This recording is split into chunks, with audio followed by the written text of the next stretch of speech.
Yo, welcome to the Muhombo Show, and today I'm very happy to be again with Mr. Danny Abroad. I really like the way this guy think, and I have something very special, and I think he's going to give me again good ideas about this. Yeah, I expect a lot from you concerning this. What we're going to discuss about today is after independence of Africa and of India. So I'm waiting for your contribution. Another culture to learn. Another place to know. Learn from the other side of the world. Know about the other life. With Muhombo Live. Yeah, welcome back to Muhombo Live, and today we're going to discuss about the after independence of Africa and the after independence of India. Yes, I'm someone who have been more interested in history since my childhood. I don't know if I can say so. And the independence of Africa, it's one of the best history. I don't know if I can say it's one of the best parts which like always fascinates me about Africa. And I don't know if I can say like my love for Africa grew more when I was learning from the freedom fighters of independence fighters of Africa. And like today, all my philosophies of how to make Africa great and better and all that stuff came from those people. So I find as if there have been something almost similar in India. No, I don't know if I can say almost. There have been something similar because India also had to go through a lot of hardship for it to gain its independence. And it's from what I've been reading, even in some, I don't know which books was that, but there was a book which I was reading which said that India getting its independence was one of the booster of even Africa to start fighting for independence, since they understood, okay, so people can actually fight these white guys and be out of them, that it became one of the booster. And when Indians came outside and they started now helping even some other countries, and like we saw it even in the history of South Africa first, like India have been a booster of even Africa to fight for independence. So let's discuss about that today. So the first thing which I would like to know from you, I think you have a good, if not a very good knowledge about the independence of Africa and of India. How would you compare the independence of Africa and India? Were they same, or is there any difference which you can put in between them? I think they were almost all the same because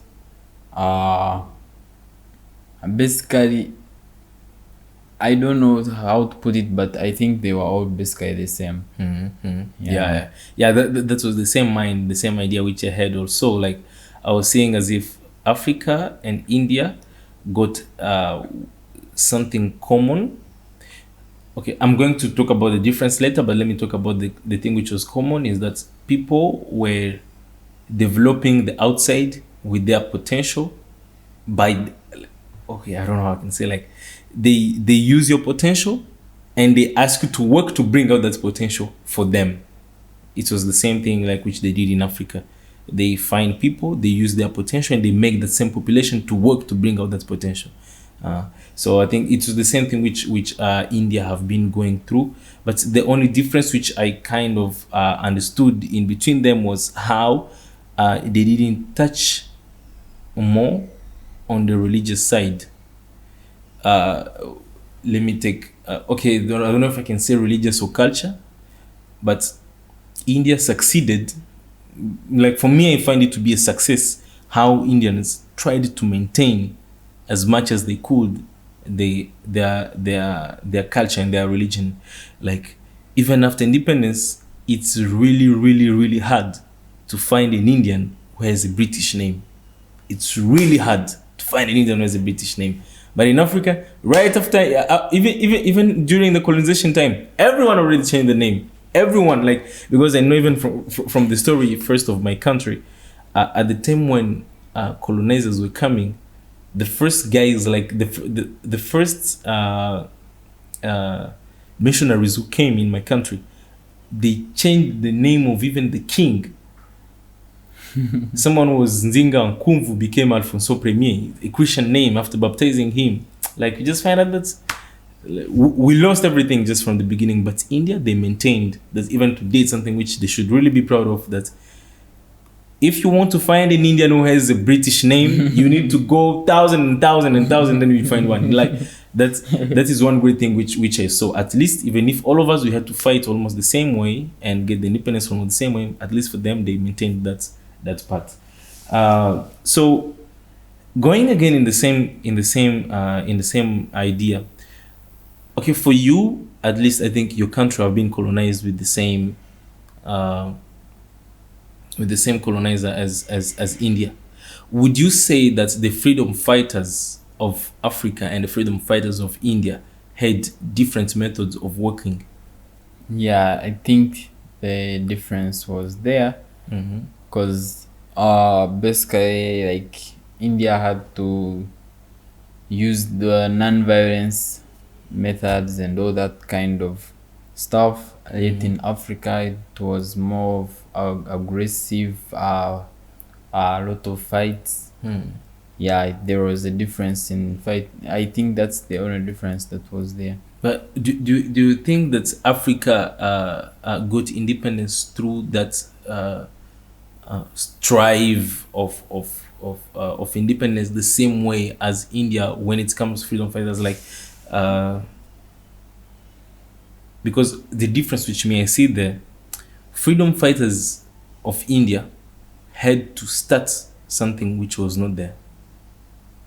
Yet in Africa, they had to apply something which was already there. Where, like, if I can explain this easily, if you take the same case in Africa, some of the first countries to achieve their independencies, which were even kind of the booster in Africa, entirely in Africa.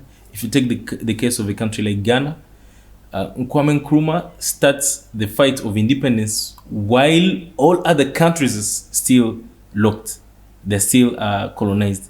And then by him getting that independence, he now invites all others. That's like the Pan-Africanism meeting in 1956.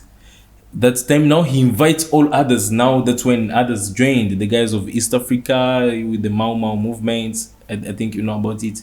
Muzungu already ulaya mose pato huru. Like the whites should go back to Europe and the black to have freedom. Mau, yeah.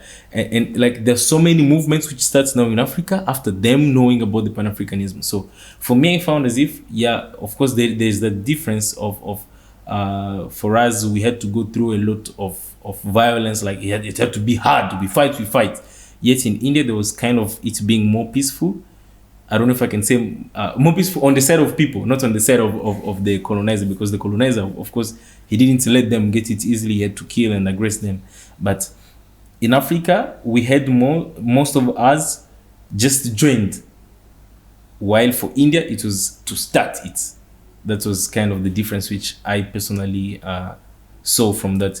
Okay, so I would like you to tell me like about how you think the maintenance of the independence, because we all got independence, but how did Africa maintain independence and how India maintained independence? How do you see those two things? Well, basically, I think the methods that India used to get their independence, it helped them to be one of the successful democracies in the world, where you don't find there is a struggle for a leader to go and another one to come in, and which is very different from Africa, because basically when the British left immediately, people started becoming dictators immediately, and you find like military power is taking over up to now. So basically getting our independence almost didn't help the people, if I can say.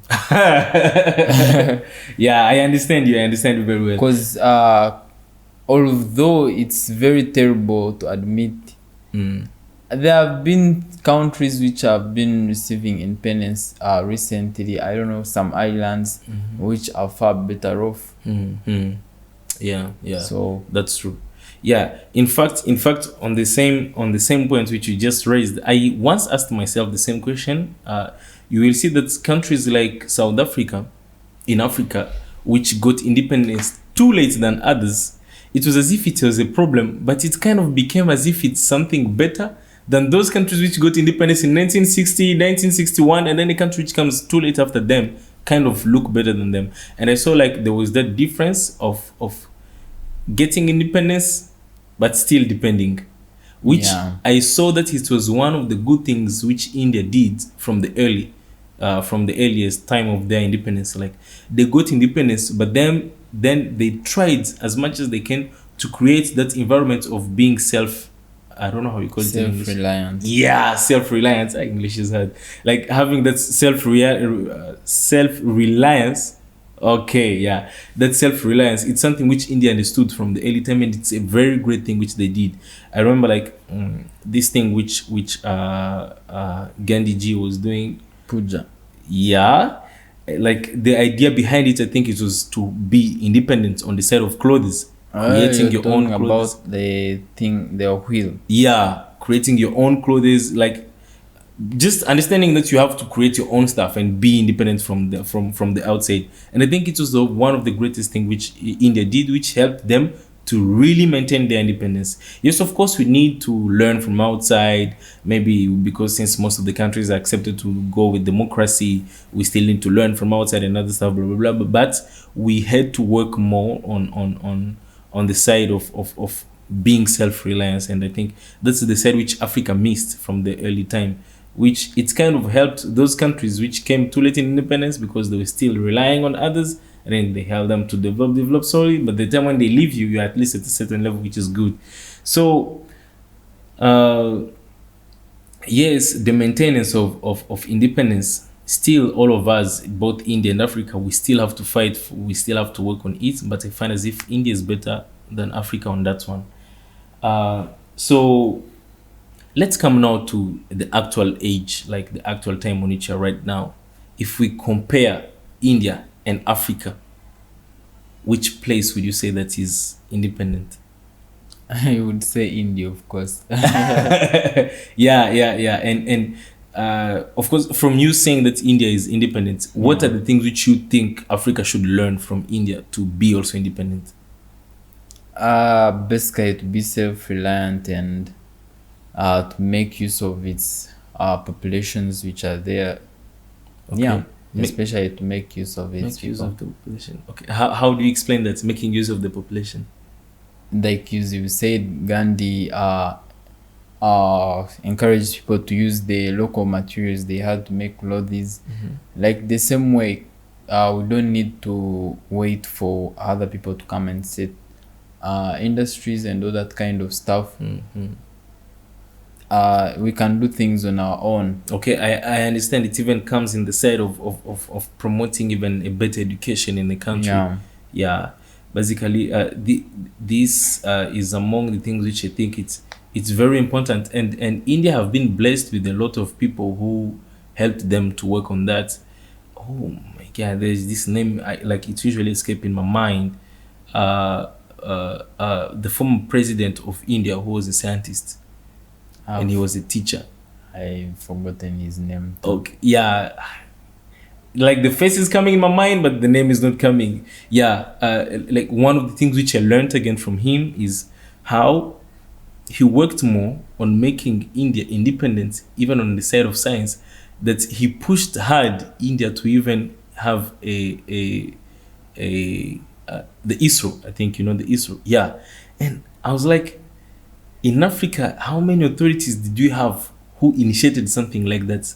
Because for many of us, we still fight with those little stuff, like there is no water, there is no electricity, and then someone, yeah, okay, we can't say that at that time India was perfect. India was not perfect, but for him to think about working on that, when I was reading, was behind that idea of making independent their military system, making independent their communication system. And I think that's a very great thing, which I think the whole like Africa, we shouldn't limit ourselves on we are still on this level. We should keep on trying, like, because it's literally impossible to work on one. We can just start everything at the same time. We have a huge population, and the population of Africa is growing faster also. So I think it's one of the things which Africa also should attack more and work on.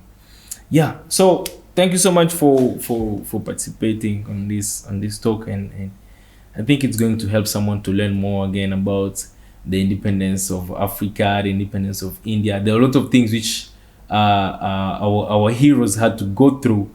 But yes, we have to be proud of it, but more maintain it, because it was not for no reason for them to do all that. So thank you so much for being here, and catch you next time.